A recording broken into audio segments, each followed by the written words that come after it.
Malgré les manifestations à répétition, cela fait des mois que cette violence augmente dans un département où près d'1 habitant sur 3 est au chômage. Les attaques physiques sont ici 2 fois plus nombreuses qu'en métropole.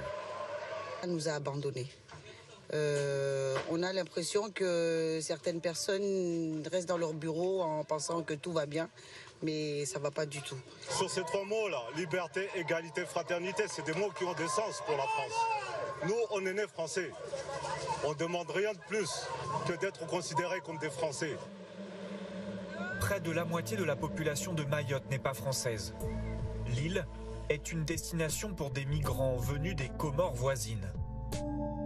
Une immigration jeune et en majorité illégale. Face à cette pression, l'État tente de hausser le ton. Destruction de bateaux de passeurs, promesse de renfort de forces de l'ordre. Mais pour cette députée de Mayotte, il faut aller encore plus loin.